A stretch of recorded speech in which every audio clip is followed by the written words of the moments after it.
Good morning. This is always the worst part. I hate breaking up all these great conversations.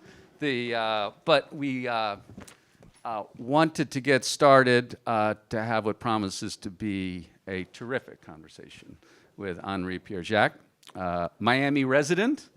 3 years.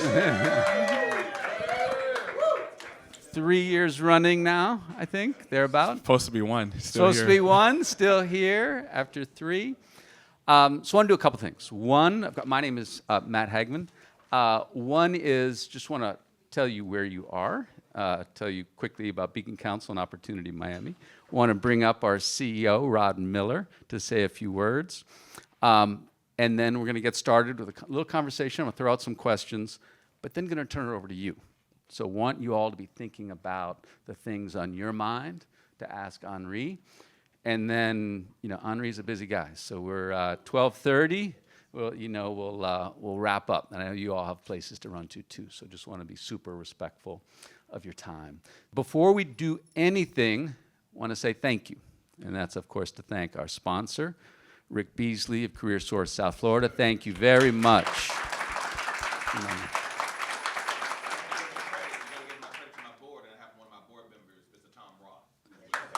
Tom, thank you. So appreciate it. Thank you very much. And Sai, thank you. So appreciate it. So really, it means everything. We couldn't do this without you.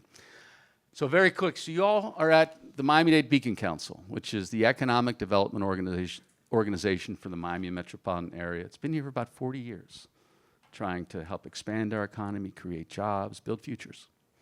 And as part of that work, and Rod's going to talk more about the Beacon Council, but as part of that work, launched something 2 years ago called Opportunity Miami, which is a part of Beacon Council that's focused on what's next, trying to think down the road, the next 10, 20 years. So we like to say, imagining the Miami of 2040, when the child today will be ready to enter the workforce and helping our community build it.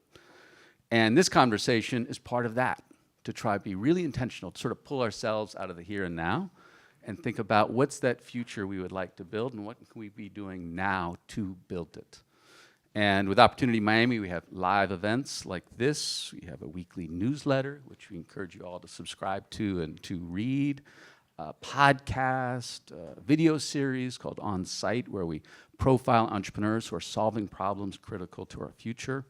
And it's evolving, right? This is something that's very much a work in progress, but it's a platform that's focused on where we go next and focused on our long-term future. I want to say a couple thank yous to our Opportunity Miami team, Amy Bloom, right back there, who does all of the logistics and events, Suzette LeBoy, who is our editorial director, Sten Garcia, who does all of our video and everything, and of course, Mika James, who does our social media, who is doing it from afar, and Az Shogle, who similarly is working from afar, but is always the person making it all happen behind the scenes. And then, of course, Marcelo, who is volunteering with us today, who's out front. So just a big, big thank you to all of them. So with that, I'd like for you all to hear from someone who many of you know, we've gotten to know since he arrived a year ago, but many of you are maybe just getting to know. So I'd like to please welcome Rod Miller, CEO of Beacon Council. Thank you. So I'm not going to be long because I want to save the good conversation for Henri and Matt to really get into the stuff. But the Beacon Council, we've been around about 40 years, and our goal is to grow the economy in Miami-Dade County. And we grow the economy. Historically, we think about that in terms of attraction of companies and retention of existing companies. We measure that performance based on the number of jobs we're able to bring to the market or grow in the market, the average wage of those jobs, and the private investment that's tied to it. Those are kind of the core metrics. Any economic development organization worth its salt is minimally going to measure those things. But one of the things that we saw when I got here about a year ago, as we started to peel back the onion, is that the Beacon Council, last year we did about 5,700 new jobs with an average wage of $98,000 a year, about $420 million in private investment. Great, all good stuff. But I'm like, growth is good, but I could be 700 pounds. That doesn't necessarily mean I'm healthy. And so we've really started to think about how do we take advantage of this moment in time to really ensure that we're growing an economy that's healthy, that's sustainable. So sustainable in terms of how the economy functions, inclusive, which is one of the reasons why we were so glad to have Henri here today, and then an economy that's competitive, inclusive in terms of no matter what one looks like, what part of the county they are in, whether they're black, white, purple, whether they are veteran, whether they're a woman, whether they're disabled, they can fully participate in the economy. And one of the things that Miami is naturally is diverse. This is a very, very diverse community. As a matter of fact, I just mentioned to Julio, I said, Julio, get a picture of this room, because I want all of our events to look like this, because this is Miami. And, oh, thank you. The Beacon Council, we've had a posture where we've been growing this economy for so long, but we've not necessarily been accessible. And part of the work that Matt has done, and I want to give you kudos in the work of Opportunity Miami, is that Opportunity Miami events look like Miami, and we're going to have more of that. So we will build an economy that's sustainable, that's inclusive, and that's competitive. That's the work that we're about.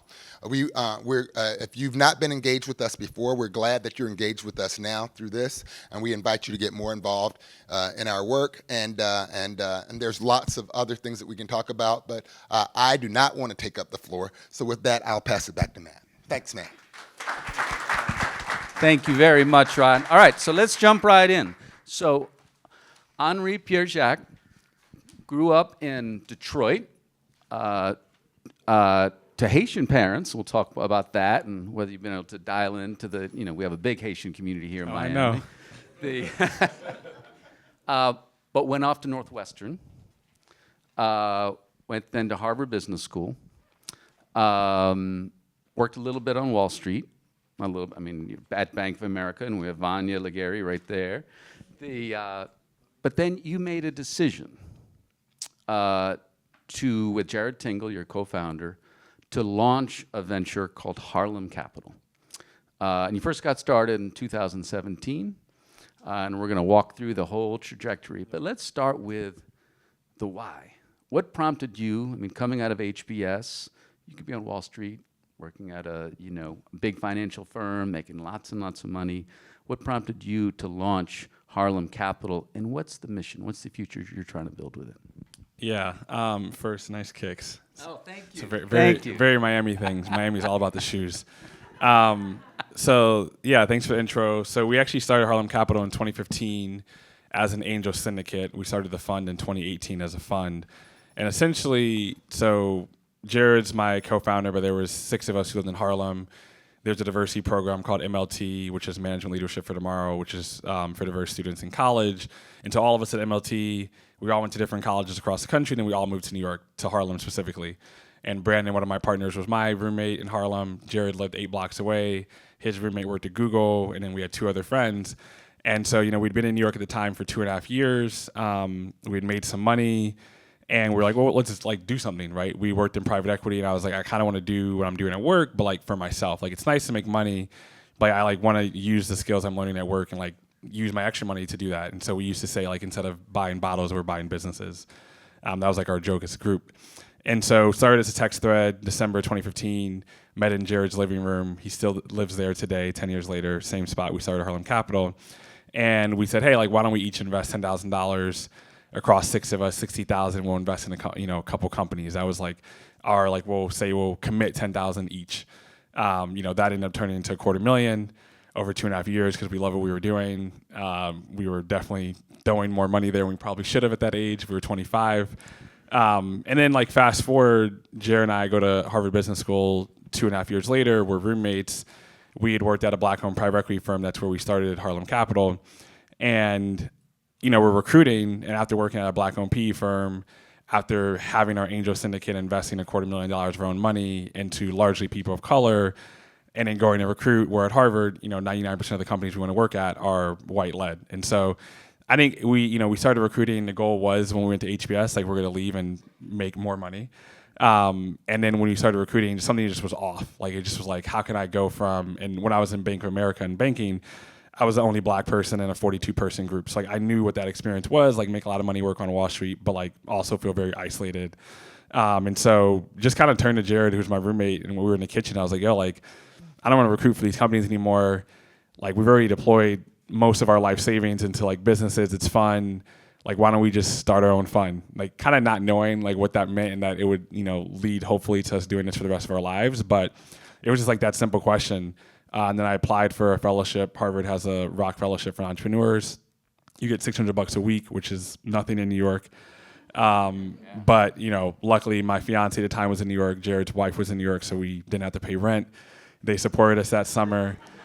And we launched the fund. So, it's funny because my old boss, Willie, he said that like you have to have a partner if you want to start a fund. I was on my wife's health insurance for the first year and a half. Now she's on mine, so you pay it back.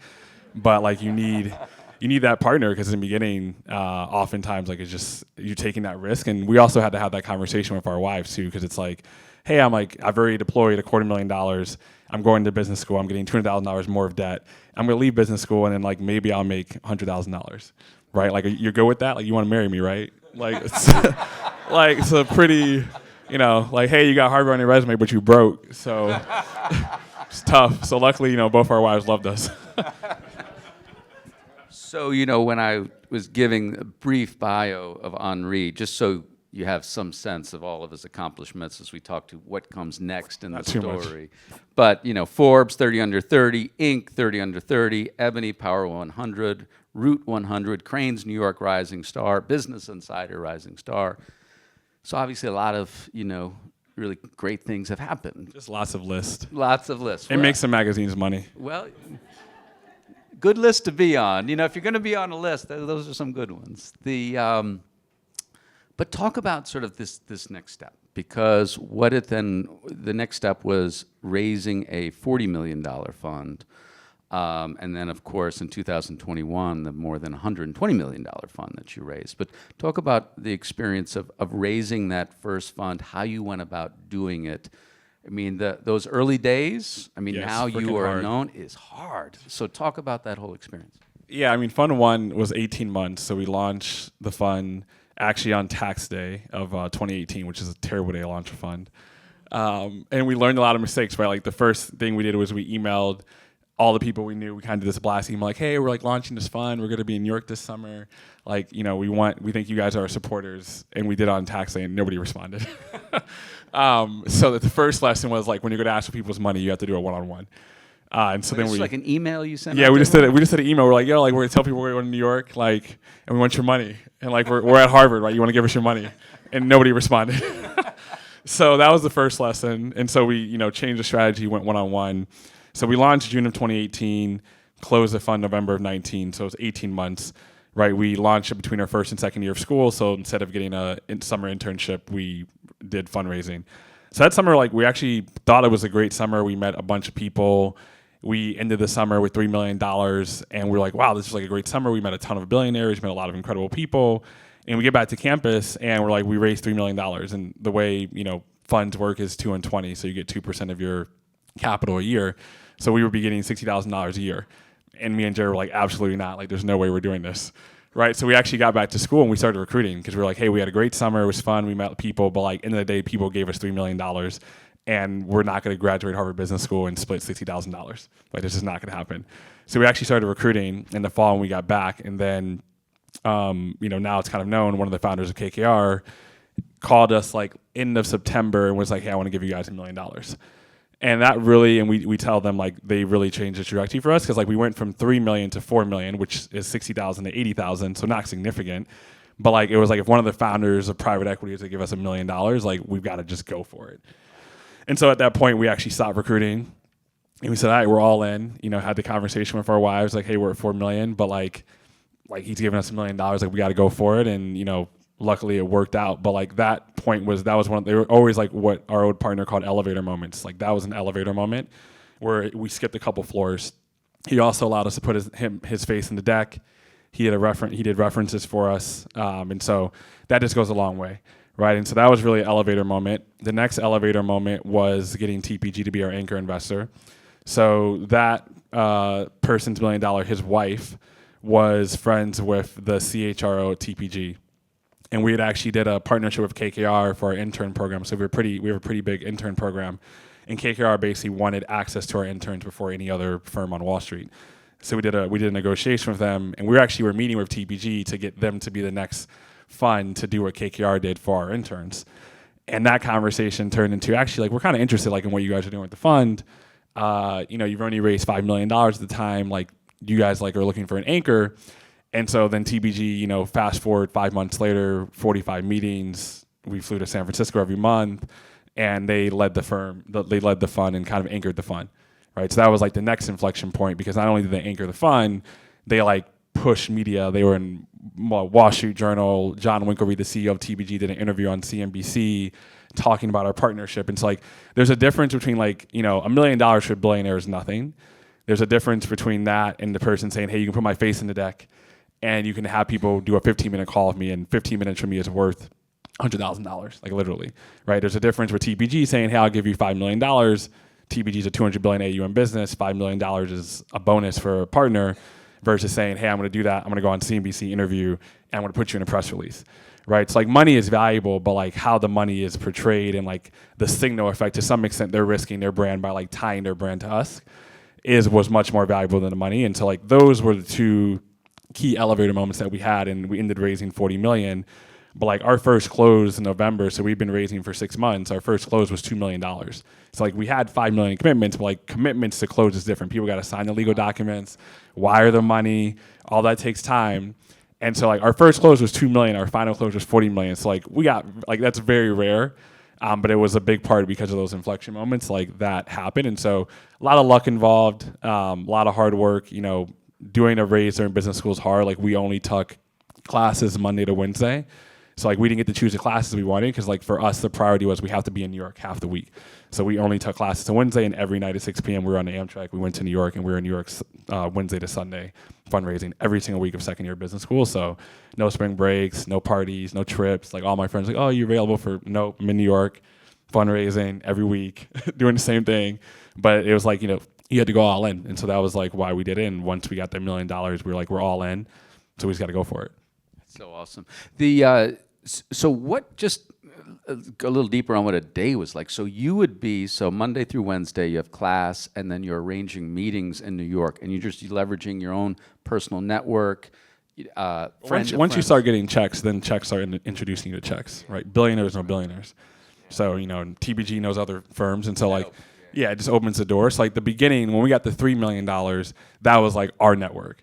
Right, that's, like, the disadvantage of being people of color, is, like, and $3 million is a lot of money, but not really in the scheme of things, right? And so it's like, even for us working on Wall Street, going to Harvard, our network can get us $3 million. Like, it tells you how hard it is, right? And so, like, that, like, our network didn't get us enough where we can actually have an institutional fund.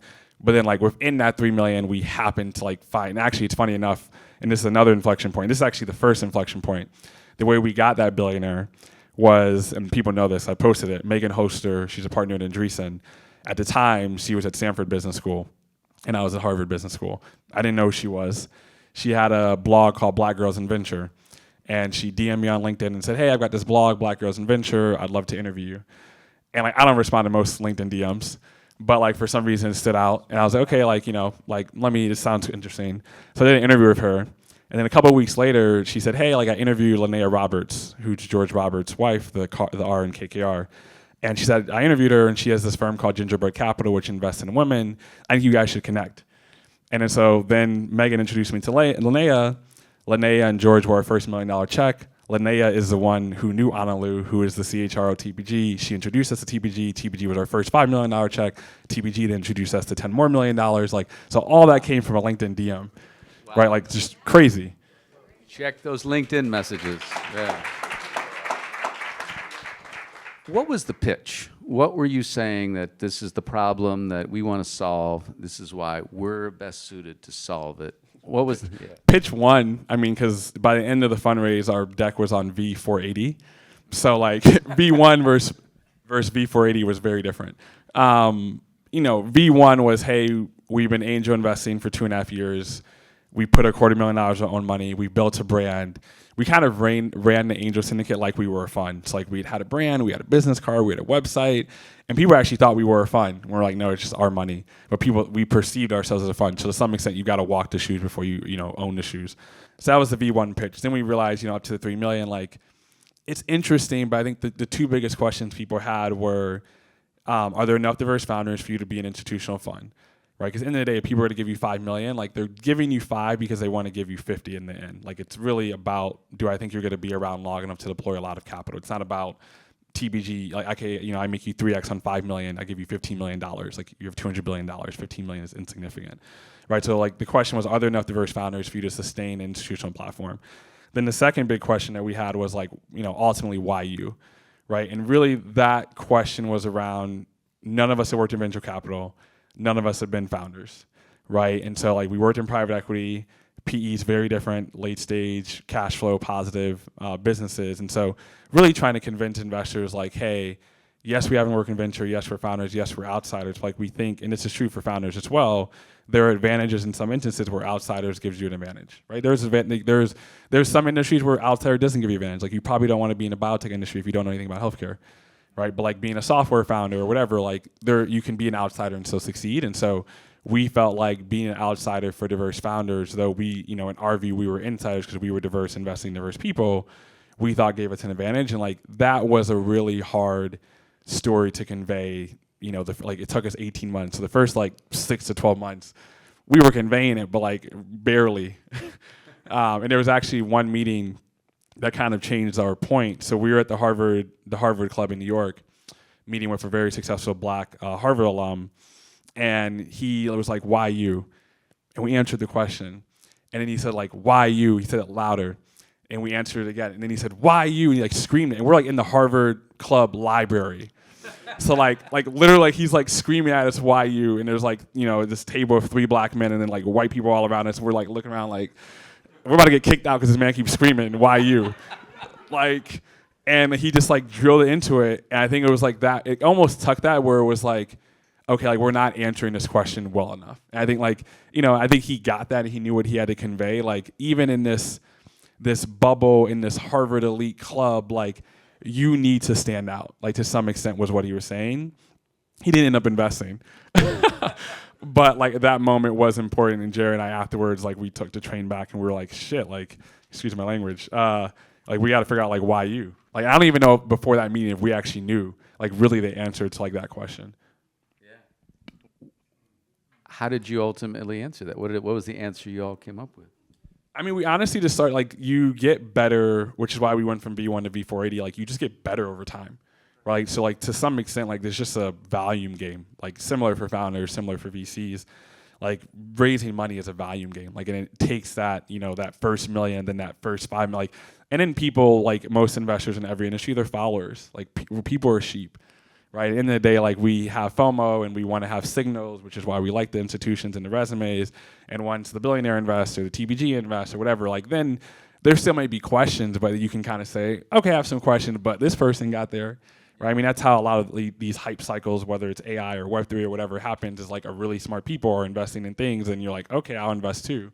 Whether it works out or not, to our, we hope it works out for us, but like those signals are really material. And so like we just had a lot of pitches, we got a lot of prep, we're pushing, we actually started doing practice pitches. Before that, we hadn't done that, and so we started like asking people like, hey, can you let us pitch you and like just critique us and like just cut the deck up and like ask us questions. We started recording some of our pitches, and after our meetings, we would actually go back and like write every question down. We still do this today. Now it's easy because most of our pitches are on Zoom, so we're just typing notes while people are talking. But like we would go back then when it was in person, like we would go and like write all the questions down, because then we can figure out like what are the common themes that like all these people are asking us questions. Like we better have good answers. Like if this question's coming up 3 times, like then like create a slide to answer the question, right? Or like learn your pitch to answer the question. It was harder back then because like the Zoom standard wasn't there. So like you'd be in a meeting, want to pay attention, and you have to go back at the meeting like, hey, like, do you remember that question? We would go back and forth and like write down all the questions and consolidate them and then type them into the deck. Wow. Like watching game film, like after playing a game. So let's talk about the problem that you focused the fund on solving. And you have now Fund 2, 124 million. Is that about right? 134. 134 million Fund 2, which you closed in 2 years ago. Right? But the fund, yes, sir. So, but the problem that you're working to solve remains. Still there. Oh man, right? So in the third quarter, right? So this is, I guess, the most current number we've got. Third quarter of last year. So I guess it was in November, December, it was reported. TechCrunch reported that of all the venture capital money that was invested across the country, 0.13%, less than 1% of all funds went to black founders, right? So if we're thinking about building a truly inclusive entrepreneurial ecosystem, across our country, here in South Florida, that has to change because that's not going to work. Talk about how you, in particular with Harlem Capital, how your thesis on changing that. Yes, I mean, there's what we're doing, and there's kind of like what the ecosystem has to do. So for us, like, our mission is to change the face of entrepreneurship. Like, that's why we started the firm, and really that where it came from. So we worked at a black-owned PE firm, which actually moved to Miami 2 months after I moved here, and they stayed here. Hey, who? ICV Partners. They're downtown. So it's like the 5th largest black-owned PE firm. Everybody knows like Robert Smith and Frank Baker, but there's a bunch of others too. So we're at this firm, and we had no black CEOs, no Latino CEOs, and we had one woman CEO. And the firm's mission was not to invest in diversity; it was just a black-run PE firm. And so I think that experience just made it clear for us that, okay, we're working at this black-owned PE firm, which was like super empowering, and Willie was our first investor, our first advisor, and a big reason we started Harlem Capital. Because one of our beliefs is you can't be what you can't see. And so like working at a black-owned PE firm for 2 years, seeing these black men with billions of dollars, and we're going to meetings in Iowa where we're trying to convince white-owned companies to let a black-owned company in New York buy them, like, just transformational for us. But it was very clear, like, hey, there's not enough diverse people at this level for ICV to even have that strategy. So ICV actually started with the mission of what our mission was, right? So ICV stands for Inner City Ventures. It actually started at Harvard Business School, Professor Michael Porter, in 1998, and the goal was, can we create a private equity firm to help inner cities and basically do PE for black and brown businesses. That mission kind of converted in 2005, 2006 because there just wasn't enough scale, right? There's not enough black-owned businesses doing 10 million of EBITDA, 50 to 100 million of revenue to have a big enough pipeline. And so I think working there made it clear, like, okay, if we want to, we're doing an angel syndicate, we're investing in diverse companies, the startup level, we're working at a black-owned PE firm, same time. And it was very clear that, okay, we're not going to be able to do this at private equity. So either we can stay the private equity route after business school, make a lot of money, work for a black firm, or not work for a black firm. Or if we want to actually invest in the community, we've got to go to early stage venture. That's just really the only way at this stage of where our community is. And, so I think we just made that conscious decision, we're going to go this route. And we're going to go this route. And so that's where the mission came from, and it's really what drives the firm. And we've been doing that with our own money, and we it made it fun. It wasn't I enjoyed my ICV experience, but there was something missing about flying to Iowa and flying to Milwaukee. I was just it's cool. I'm coming back to New York, and I remember the first summer when I was at ICV, they do summer barbecues, and they had just sold a company and had a big exit. And so there was a Porsche in the driveway, the Ferrari in the driveway. We're in the back. People have their wives. We're playing Drake. We have a bartender, and I was like, this is crazy. I think I'm at a rapper's house, but everybody here works on Wall Street, and that was a very serendipitous moment of we can do this. We can still be lit, have the cars, and have the suit. I was I like this life. And very few people of color will ever experience that. That's a very unique setting, and so that was the moment where I realized I was in the right place, and that I wanted to work for people of color, because that was the difference between being on the 35th floor, One Bryant Park, Bank of America, only black person. I knew every only black person on every floor. So Brandon, my roommate, was 2 floors below me at B of A, right? He was one of 2 black people on his floor. And so going from that to the Porsche, Lambo, Drake, I'm all right, this is way better than that. I'm staying here. So then, so it's hey, I want to do this mission of investing in diverse people, but I also want to work for diverse people. So when you get to Harvard Business School, you start recruiting. Well, you can't work for diverse people and invest in diverse people, right? You can't get both unless you start your own firm, So then that was just ultimately like really why Harlem Capital started, was like if somebody had it and I was at Harvard Business School and somebody said, hey, I'll pay you $300,000 and we're diverse and we're Western diverse people, like I probably would have taken that. Like it just would have been an easier decision. But they didn't have it. So we're like, all right, well, I guess we got to do it ourselves.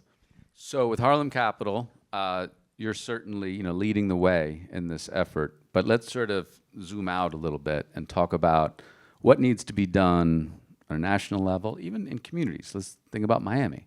What can be done to actually drive to that number, right? If this is how we're seeding companies, right, it's not going to work. It's going to take a long time. It's going to take what should we think? What should be top of mind for this group, for everyone here, about building that future? Ventures, long cycles, right? It takes decades to create these businesses. So I think the George Floyd moment was really, we knew it would retract back. We didn't think it would happen that fast and that deep, right? I think we underestimated that, and no different than, just the broader, we got the Obama, we didn't think it would retract to Trump. Like it was like both of them were just whiplashes, right? I think to some extent it kind of was like wake up calls for the country, like, oh, nope, we ain't having that.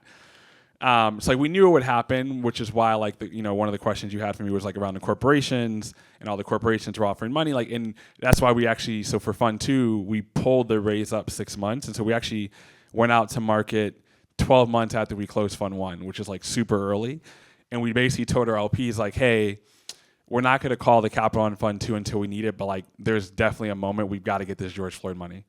And so we pulled up the raise 6 months, so we launched like 2 quarters early, and we ended up closing Fund 2 in 5 months. And so like we knew that was the case, and we were like, hey, if we wait to like raise when we need to raise, which is why you have to be aware of the market and momentum, like this money is going to be gone. And eventually it was gone. So like, I think it's just like you got to be smart to understand like, hey, where's the market? And like I tell people this all the time, America is a one problem solution country. Whether it's parties, like you choose abortion rights or taxes, whatever it is, right? It's a one problem solution country. So you had the Me Too movement, the women-led funds had their moment, went away. You could have the George Floyd moment, black funds went away. It's like you can't solve black people and women at the same time. That's un-American. Like you get one of y'all diversity groups, and then we go to the next one. Right now it's borders. We're talking about immigration, and then like in 2 years that's gonna go away. Like it happens time and time again. It's very consistent. So like we knew that would be a 2 to 3 year window just based on what we've seen historically. And so I think the long-term solution, one is like investors, which is why we have our intern programs. Like we've now had 111 interns and 40 of them work in venture. And so the long-term solution is you've got to get diverse check writers at big firms, right? Like Harlem Capital, like what we're doing we think is changing. I think our impact will be more big based on like rooms like this and our presence in the capital, right? Because in the day, like $134 million is insignificant in the scheme of things, right? And it's like the only way like those numbers go up is if the Bessemers, Sequoias are writing big checks. So you've got to get big check writers like the Elliott Robinsons, the Bessemers, to have diverse people in check write, not like partner, little p partner, like real partner, right? Because now that was another thing with George Floyd. Like we saw it, we knew all these diverse people were getting poached. We lost some people. They're all getting promoted to partner. You feel good, and it's a check the box, and now half of them are getting cut, or they're leaving, and we know them, and it's like, yeah, I had no power, right? So we knew like that moment was gonna happen. People were like, oh, like look, George Floyd moment, our page is white as fuck. We need to hire some black people or women. Like it was just like very obvious. Like all of a sudden, all y'all getting promoted. Like nobody, and it's like, hey, like I get it, take the promotion. Like if you get promoted, take it, but like also understand like what's happening. So we need that. I think the second piece is you need diverse founders to exit, right? And so like this right now is really the first wave, whether it's the Ryan Condres, the Squires, the Susus, the Incredible Health, the unicorn black founders. Like the really, if you look at the history, the diverse founders happened like 2013, 2015, like where you start to see real money go to diverse founders. And like, so it takes 7 to 10 years. So we're getting that 10-year mark now. And so you need this wave of black Latino founders to have successful exits. Like you need them to IPO, you need them to have exits, because then they're the ones who can then start, and this is the reality for venture capital, they can go raise the next round, $30 million, pre-rev, pre-seed, and they can get big rounds done, right? The Adam Newman $300 million rounds. Because until you're getting diverse founders to raise $100 million rounds, that percentage is going to go between 0.1 and 1.5, right? Like we do seed rounds, we write $3 million checks. $3 million check is literally like 100 checks for Adam Newman's one round, right? You need diverse founders to get big rounds to move that percent. And so like what we track now today, what matters more is like percent of rounds. So like that's actually remained pretty flat. Percent of dollars is gonna always be tough until you get the top diverse founders to be able to execute and raise significant amounts of money. And when you have these waves like now where AI, right, and there's a lot of us in AI, but like there's only so many. And so like when AI is capturing all the money, and it's like you've got people from MIT who had AI PhDs in 2012, like, and we're meeting these people, it's like, okay, well, like, why am I going to invest in, AI diverse founder who's been studying AI for 2 years? Where I can just invest in this white guy who has a PhD from MIT in AI, right? Like, so in this new wave cycle, it's going to be even more exacerbated because all the money is going to AI, and people who are in AI for longer doesn't mean there aren't Black and Latino people in AI, but there's definitely more white people in AI. Right, and so like it just takes time, and you have to have the right people at the right time in the right cycle. Where like, yes, venture capital is not just AI, but like the dollars are being spent in that sector, and if the dollars in that sector are not diverse, you can have a bunch of seed founders getting raised, but like the $100 million rounds are just going to white AI founders. So you're just not going to change those numbers, and so that's going to take 10 to 15 years. You need this existing unicorn crop to exit and start new companies. You need the diverse check writers to be at the top of the big funds to write big checks.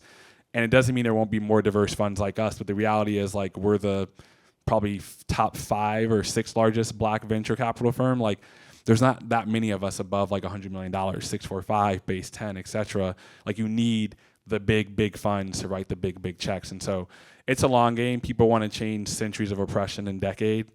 Like it takes decades to change oppression. And so, I think George Floyd to some extent gave people a lot of hope, but like our view, we were always cautiously optimistic, and we realized like, yeah, it's great. It's a moment, but like this is a decades long, like everything, like no matter what you're doing for diversity, healthcare, education, is civil rights, takes time, got to go up, got to come back, got to go back up. Like it's not a little curve up to the right? Like that the system won't allow that. The system was built to like not allow you to have a J curve. That's the whole point.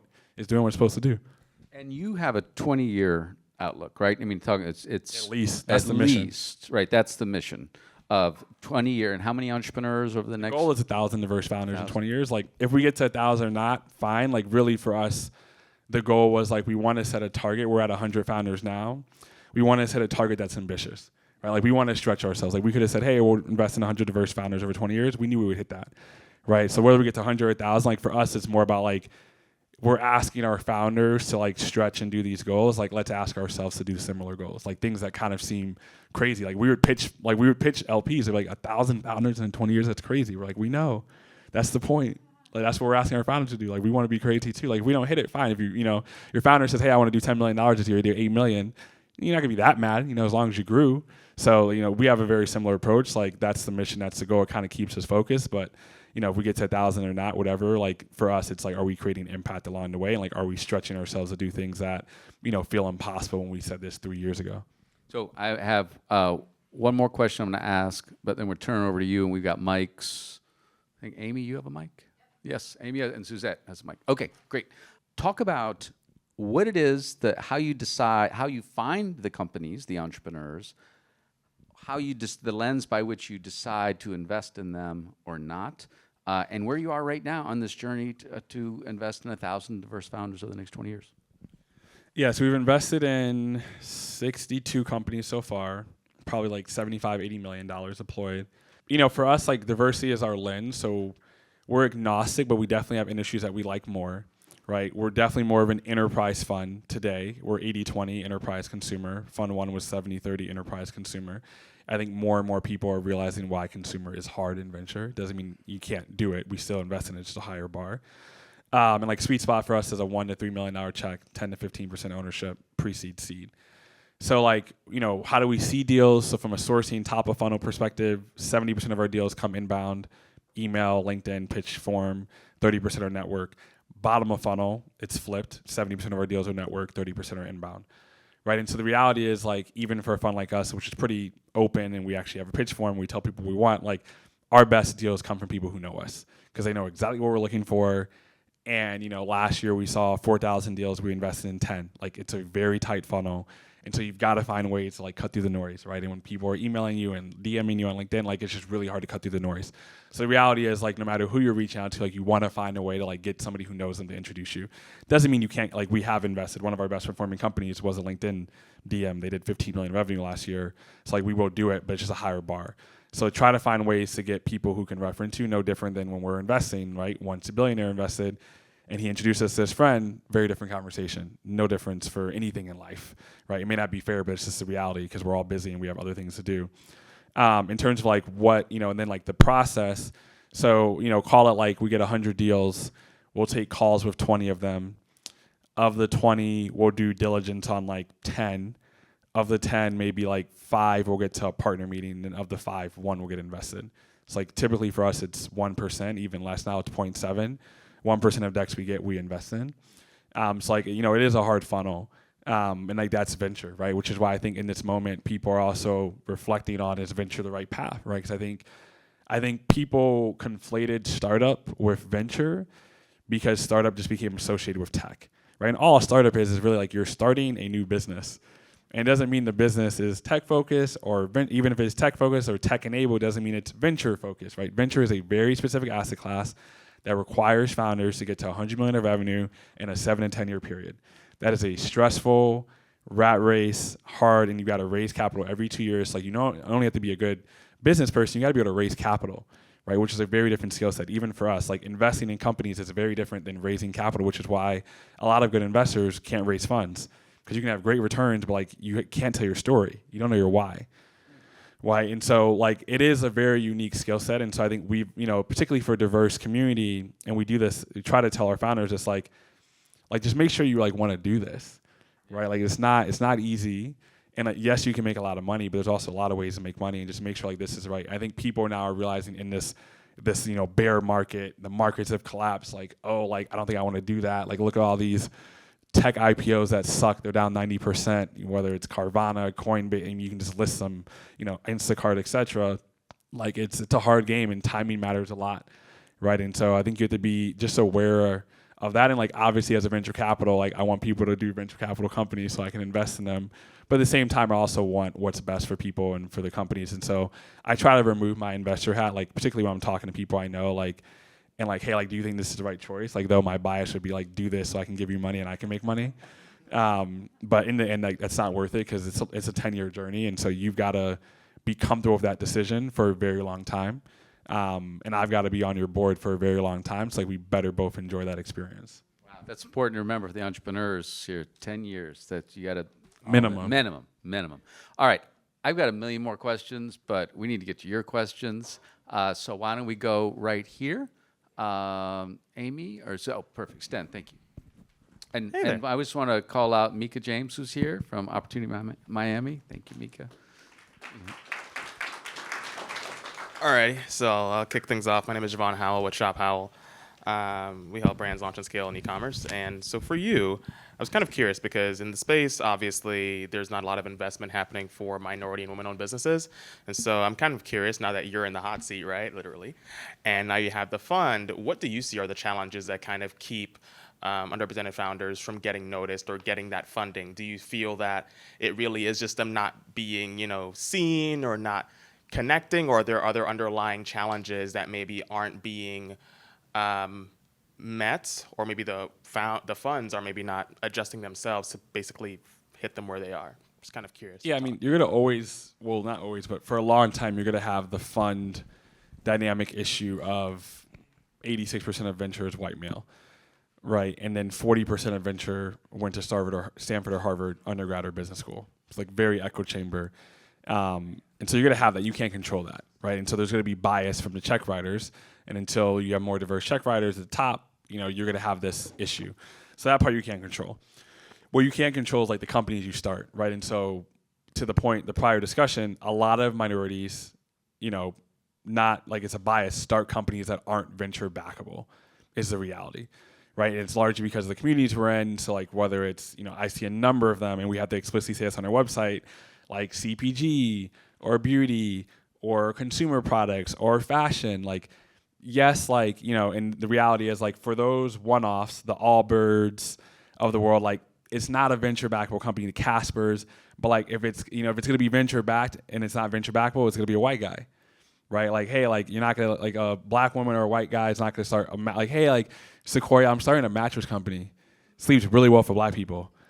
Like they're not going to invest in that, right? But like, oh, Casper, and he's like, I have this technology. Oh, and this white guy went to Stanford. Like it must be really good mattress. Like let's give him venture capital. Like everybody knew like this is not a venture backable company, right? And so the reality is like, yes, like people are going to see these one-off non-venture capitals backed. Look who the CEOs are. Like mostly probably going to be from certain schools, and they're going to be white men. So you've got to start companies that are in the sweet spot for venture capital, which is software and typically enterprise. Like 80% of money is going to go to enterprise software, enterprise AI, whatever it is. And so if you're not in that sweet spot, why? Because those spaces are high margin. You need high margins. They're high retention, so your customers come back and they scale with you. So you're not going consumer and churning. And so when people decide like, hey, I don't want to buy a new mattress, you lose all your revenue forever. This is not really a venture-backable company.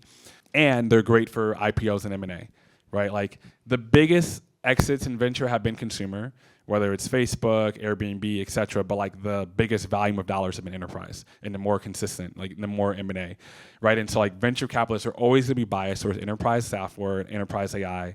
I think the reality is because of our communities coming where we come from, there's just a less likelihood that we're gonna start those companies, right? We're starting things that we know, and like it can be done, right? Squire is a POS system for barbershops, probably not gonna be started by a white person.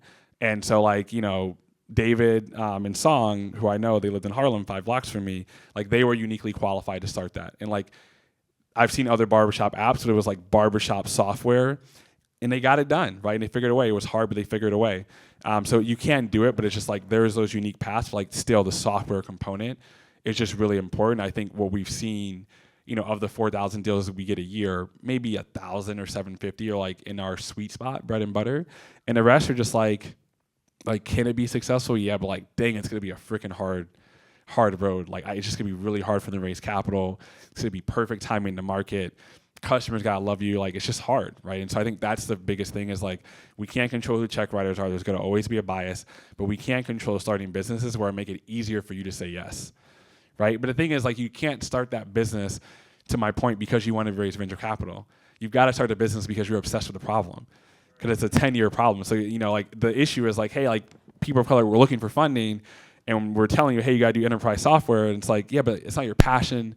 You don't have a YU. You're not uniquely positioned for that. So like, you've got to find another way to do it besides raising venture capital. Like, don't like do something because you want to raise money. Like, that's just, what's the point of life, right? You're doing enterprise software because like you're obsessed with it. You have a unique edge. You worked at a company, whatever it may be. And so I think there's that conundrum of like, to the point, it takes time. You need more people of color who've worked at enterprise companies, Oracle, Microsoft, and we have that now, who are coming out and saying, hey, I know this problem. I saw it. I want to start it. I love enterprise, right? You can't just have people of color starting enterprise companies just to raise capital, right? It's like, it's not going to work. It's going to lead to failure. Super interesting. One more question. Where are we going? Right. Oh, sorry. Hi. Alex. Alex Norman with Access Built. So can you tell us how you work with and support companies post-investment to get them to that next round?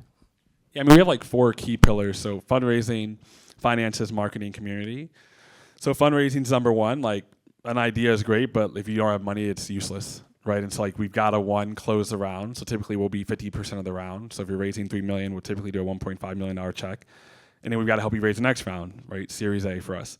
Financials, like we have a lot of finance background, and so typically a lot of startups focus on revenue. But like as we've seen, the balance sheet matters. So like you've got to focus on cash. And so marketing component, we've built a brand. We know how to build brand from startup. We have a number of agencies that work with us to help our companies do branding, and then community. So what we say is we have the largest diverse kind of like network of VC. Whether it's our founders, we have a founder Slack channel. We do a founder summit every year where all of our founders meet in person. We do Harlem U's, which are basically like every 2 months we'll bring in speakers to talk about different topics that we hear. So we had the head of growth at TikTok. We had the head of LinkedIn B2B sales. We had Andy, the founder of Bonobos. So, we had Henri, the founder of Carta. We'll have these people come speak, based on our monthly calls to our founders. Like, we're hearing these problems, and we basically, similar to how we write the questions that we hear from fundraising, we write the questions that founders are asking us. And then we share those in our Slack.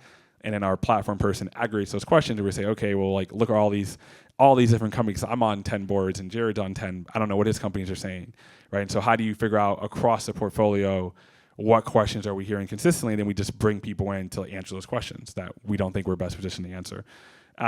It's like that. I think the piece that, we tell LPs this, like we have the platform structure, but like the piece that other firms can't do is the diversity of our founders, right? And so going from only Black person B of A to ICV, I saw, I always tell people, I went from defense to offense. It's like arms crossed to like arms open. Like 'cause you can receive. You can't receive unless you're on offense, right? Like you don't, a wide receiver doesn't catch a ball with the arms crossed, right? And so I think I didn't even really appreciate that because I had been at predominantly white institutions, PWIs, my whole life, and you kind of get used to it. You're good. You're that black guy in AP class, and everybody's like, "Oh, what's up?" Like, and it's like, "All right." And so you get used to it. And so like really ICV for me and for Jared was the first time we're like, oh, like this is how y'all be feeling. Like this, you just be walking around. Like I'd be at the cubicle and my MD Corey would be, I would play a new Future album comes out on Friday, Spotify, and he's like playing in his office, but you can kind of hear it through the door. I'm like it's just like a certain flow. And that's when I realized, like, oh, like, yeah, I'm smart. I've gotten to all these doors. I can execute in PWIs, but, like, I can kill this if I'm, like, in my own stuff. And our founders feel the same way. Like, all of our founders have, they would raise capital with or without us. Some would, most would, not all, but most would, because they're all smart. But then it's like, then you're in that Slack channel. Then you're at that founder, homecoming. You're like, oh, like, one of our founders, he raised the largest black seed round in the state of Indiana. It's like, cool, it's a great article title, but then like, do you really want to be like the largest black seed in the whole state? It's kind of isolating, right? Then you come to our Founders Summit and it's like, oh, like this dude raised 3 times as much as you.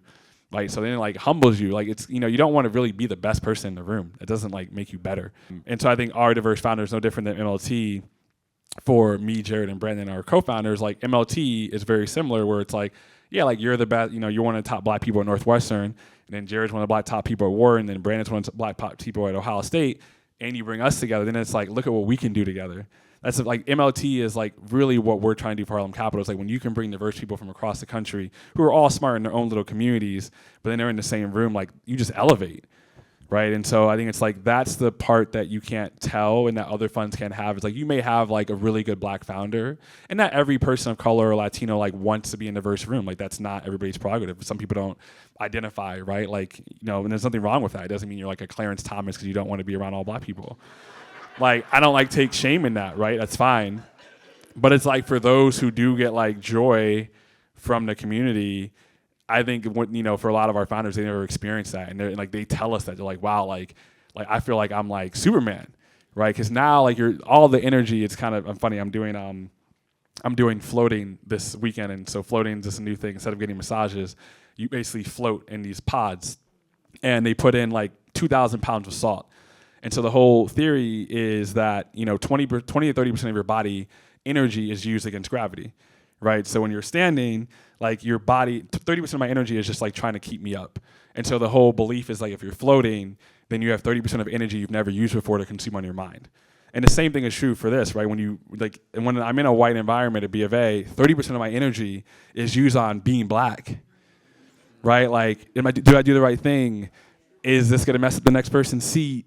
Yada yada. And then when you don't have to use 30% of your energy on being black, you're like, shit, like I have a whole new. It's, like prerogative. I can just do what I want to do regardless. And so like, I think a lot of our founders, and we experience this at ICV, and our founders experience it where it's just like being you is so much stronger when you can have that environment. Like you're floating. Like it's peaceful. Being you. So we're gonna, amazing. So we're gonna go here. Is there one more question? Go here. Then, all right, so we'll just try to make them tight because we're already actually at 12:30. I'll be as tight as possible. And I promise to get. I don't know if the mic is working, right? Yes, so, sir. Mr. Jacques, thank you for being here. My name is Jonathan de Souvray. I serve as the only full-time faculty of entrepreneurship at Miami-Dade College, but I'm also a filmmaker. I'm on the executive board of NABJ South Florida and a bunch of other things. Proud father of 4. But you referenced a lot of entertainment space. Last year, the arts and entertainment culture contributed $2.1 billion in the economy of Miami.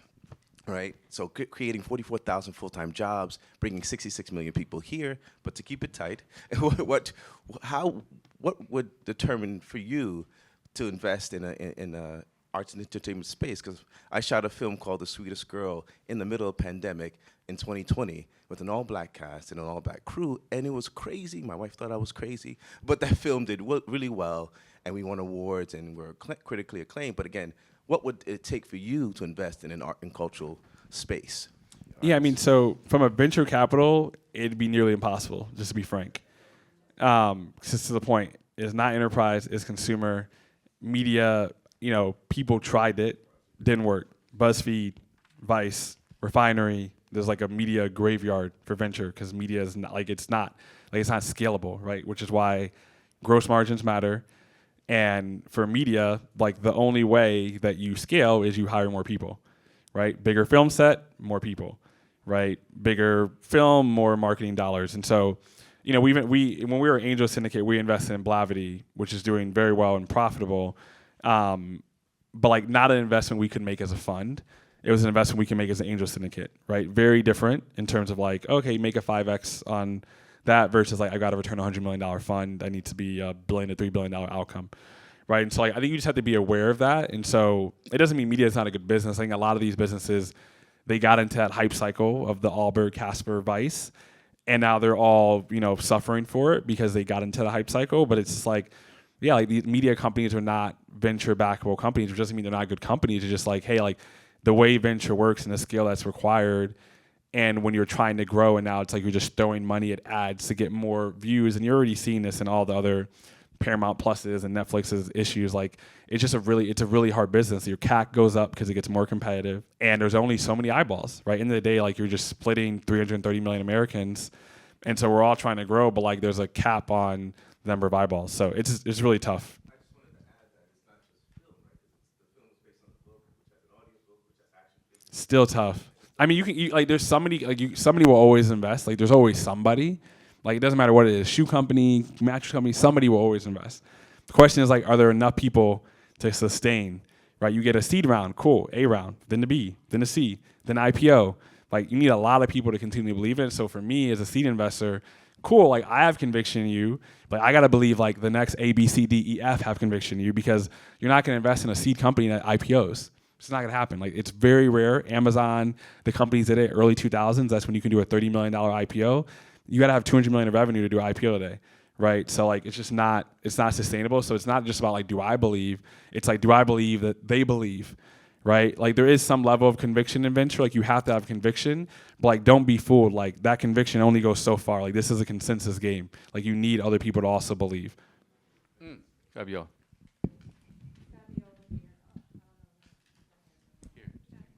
Okay, so I just want to go back to your comment, Matt, when you mentioned when he first moved to Miami. So other communities do a much better job of cultivating this ecosystem where Black founders, right, can thrive. What does it look like for us to do the same here, whether it's us recruiting or helping to grow more venture-backable Black founders, because it doesn't really exist here? Yeah, I mean, it's small, right? It's like you go to one Black event, you know everybody. So that part, I think, to some extent, this is my third year, so like my first year and a half, 2 years, I was probably more intentional. But then to some extent, it kind of deters you because you're like, I don't want to keep going and seeing the same people. It's like, being at Northwestern, I don't need to go to every, Black Greek party because there's only 35 of y'all, right? It's like, it's just, so you just choose one. So, I think one that takes time to like build that community, but there is a level of intention. I think Miami is interesting. Like why I like Miami is it is diverse naturally. It is very open in terms of like the people who were here before. I'd say like if you've been in Miami more than 5 years, like you're a native, because like a lot of us came the last under 5 years.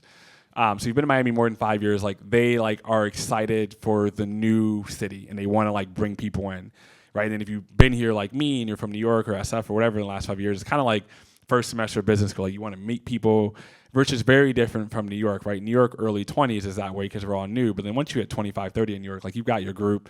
I live in Harlem. You live in Brooklyn. Like I see you when I see you, right? And so like I think that part I enjoy about Miami. I think Miami is more open. People invite you to their homes. versus like in New York, ain't nobody inviting you to their home. One, because it's too small, but two, because we don't trust people. And so like, I like that part. I think the hard part for Miami is a transient city. So I mean, I've had, already probably like 5 good friends who were here and now they moved to Atlanta or they went to, back to New York or whatever it is. And I have friends who live here, who have other places that they go and stay, or maybe they're here, but their headquarters is in another city. So like they travel a lot. So like getting my friend group together is like, we book stuff like 6-8 weeks in advance because it's really hard. And so I think like that transientness also makes it hard to like build community, right? Because there's these peaks. I call Miami an event city, right? It's like, hey, I know like in December, I'm going to be here during Basel Week. I know in May, I'm going to be here during Formula One. Like, like of a month, like there's 1 week I got to be in Miami, right? Bitcoin week, whatever it may be. Like there's always 1 week in Miami, almost every single month that like something is really popping that you want to be there for that week. But like it's the other weeks that I found versus like when you're in New York, like it's every week. And there's always something that can bring you. And so I think, that just takes time. That's density. I think the last thing, for Miami, and this is more of like a political viewpoint, is that like there's not enough spaces to bring those communities together, right? Like New York is very good at parks and public spaces, and it seems little, but like living there for 10 years, I think now like when I go visit a bunch of other cities, like I realize like, wow, like they're New York is New York because it's like, that's why they're unique. They built affordable housing, they built parks, they built public transportation system where like the billionaire could be next to the homeless person, could be next to the middle class person, and you're all forced to be together, right? In cities like SF, I can see Miami becoming SF, where you have this isolationism. I live on the beach and, I'm in my thing. Like there's no reason for you to really come here. One, I got to get in the car, I got to drive, I can't park anywhere. The bridge is up in Brickell. Like, it's just hard. Like, it's just hard, right? And so it's like, how do you like build open spaces? And really like and what infuriates me, and my wife and I talk about this all the time, is like every time there's open space, like even over here, Riverside, which used to be it's like perfectly spaced. Like, let's have a park, right? And it's like, no, they're gonna build another building, right? And like, it's another place that you can't go. And it's like, even downtown, it's like, where do I go meet my friends? Like, typically we meet at their building to play basketball in their building. Or I gotta go to Key Biscayne to like go for a walk. Like nobody wants to walk in Brickell.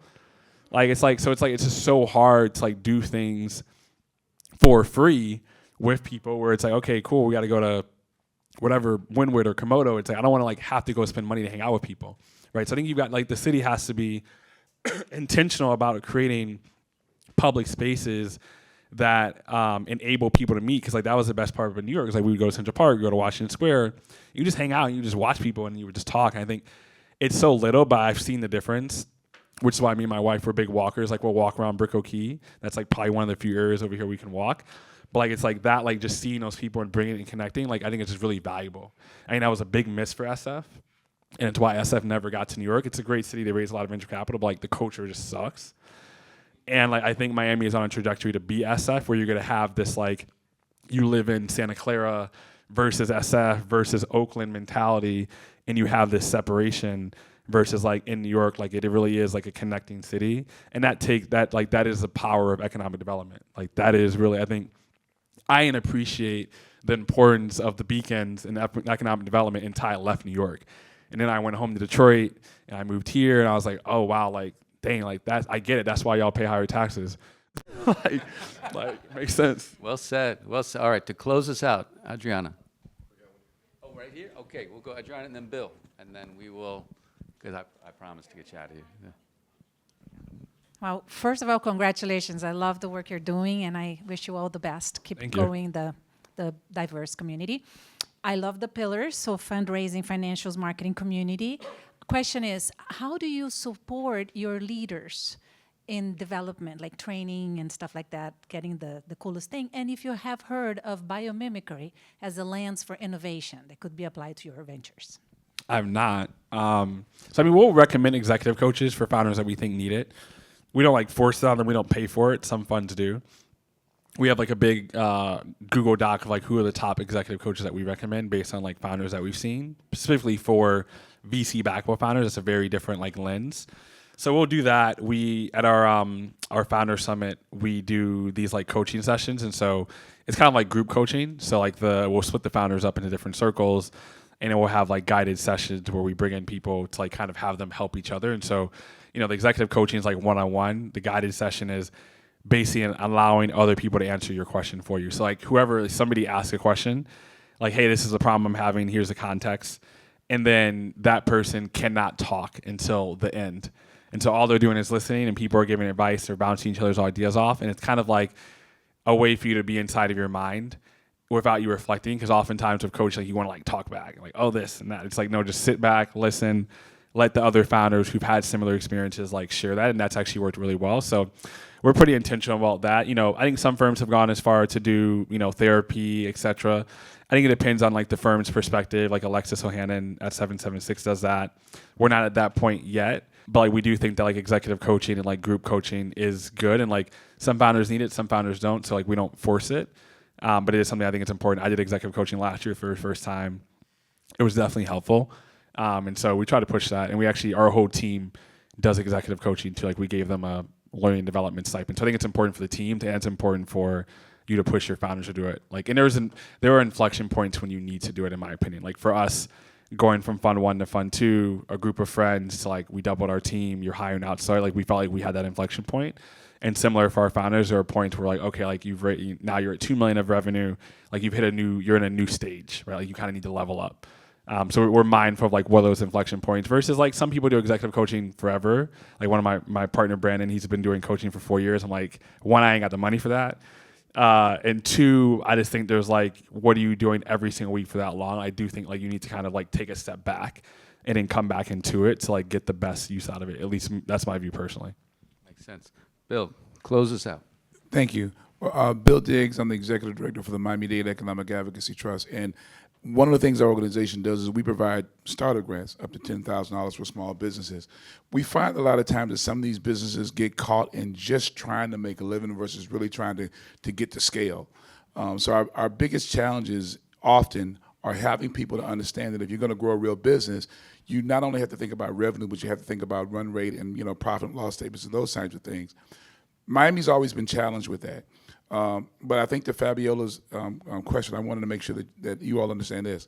For the first time in Miami-Dade County's history, our organization, and along with the Beacon Council and our good friend Rick Beasley from Career Source, we're actually going to be going to major black centers, cities, to recruit large black businesses to move here.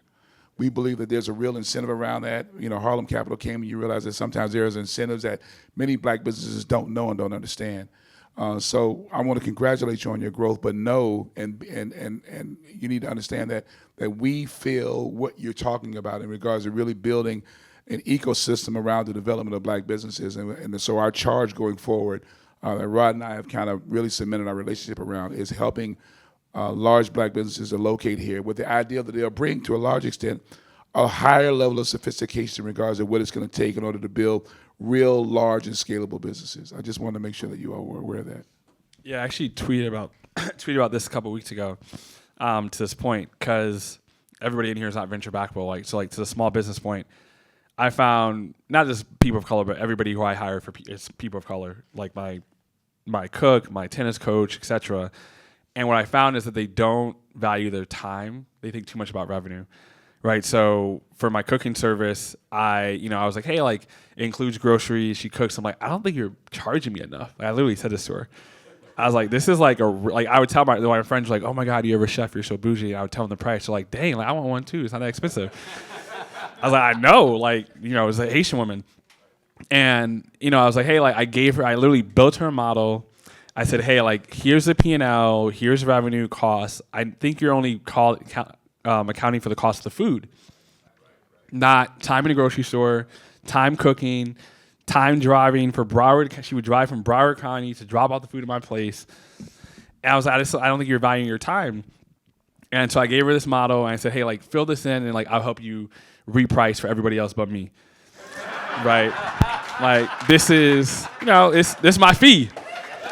So, then she would come back, and I'd be like, hey, like, how's the model going? Like, can you send me the latest update? Nothing. Then, a month later, it's like, oh, I've been, I'm just been swamped. I'm like, it's like, I think it's the mindset of like, you're so focused on surviving and making revenue, you literally won't even take like 2 hours to grow.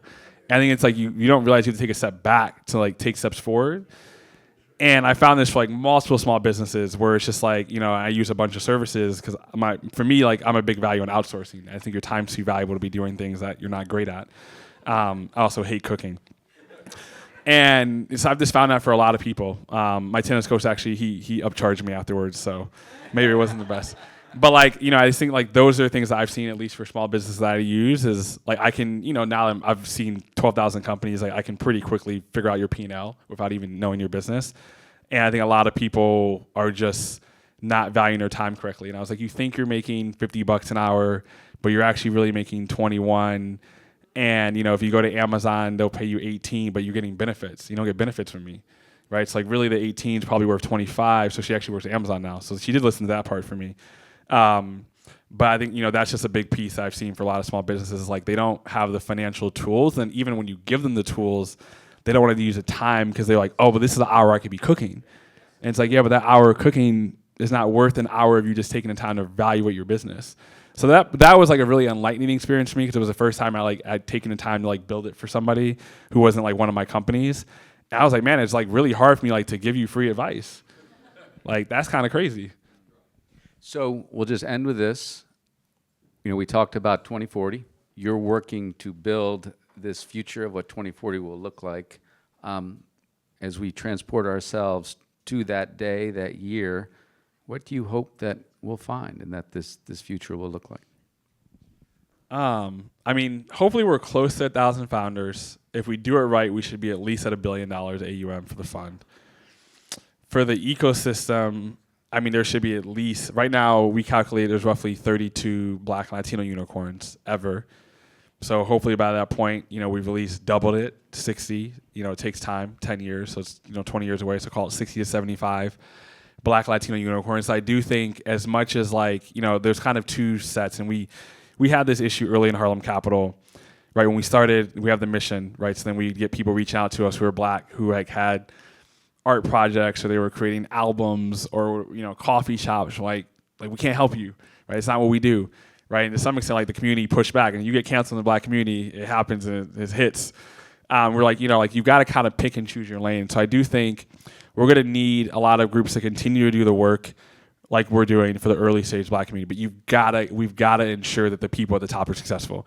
And like, you know, some people may say it's like elitist, like, oh, they're unicorns or like they've raised $100 million, like they don't need the help. But like, I think you don't realize if they don't succeed, you're not gonna, like, you have no chance. Like, you have to prove that like these unicorn founders can exit, and you've got to prove to white people that like there can be Black Latino unicorns. Like that is critical for them to say when that next Black person comes into seed Series A, oh, I've seen it. Like, oh yeah, like he made me money. Like I went to the NASDAQ bell with, you know, Ryan of Cadre. Like I can see him. Until that happens, I think you're gonna continue to see the discrepancies. And so, you know, as much work as we have to do, and I have a lot of friends who are at the unicorn level just personally, like we've got to ensure they succeed because I don't think much will change. Like you see the impact of what the PayPal mafia did. I mean, the amount of like just wealth created from like LinkedIn, Reid Hoffman and Elon, like, I mean, just insane. Like that PayPal mafia, if that mafia is Black or Latino, like which is basically what Rappi has done in Latin America. Like that, like just has so much bigger impact than like Harlem Capital or anybody else can do, because like now you're wealthy. The people who backed you, you go out, they want to reback you. You can do whatever you want. You angel invest because you're wealthy. So now you're backing diverse people. Like it's just cyclical, right? It's what Rich Dennis did, and he bought Essence Festival, and he's bought this. Like what he's done just couldn't be done unless he had exited as a successful Black founder. And so I do think, to me, a big focus is like I want to help continue to do the seed stage. But like we're curating a lot. We have a dinner in 2 weeks in New York with the top Black Latino diverse founders in New York, and you had to raise at least a Series B. And like we won't be able to invest in them, you know, probably for another 5-7 years. So it's a very long-term strategy. But like what we realized when we asked them, like, hey, like who are the top diverse founders you hang out with, right? You've raised $100 million. They're like, in SF, I actually don't know any. Like, so they're actually like, they're pretty isolated. They're like, yeah, I would love to have dinner with like the other Black person or Latino person or woman. It's like we're curating these dinners as a very long-term strategy because we think if we can get them together, that they're gonna have a better chance of being successful because then they're gonna know each other. And then hopefully, yeah, like if they exit, like best case scenario, 7 years, they hit me up. They're like, yeah, like I want you to invest in my new company. That's great. We make money. But like even if not, like even if they just succeed, I know given what our mission is, them winning will help me win. Right, and it's like I've got to ensure that they can win to like help us win. Well, with that, let's give another hand for Henri Pierre-Jacques. Thanks for having me.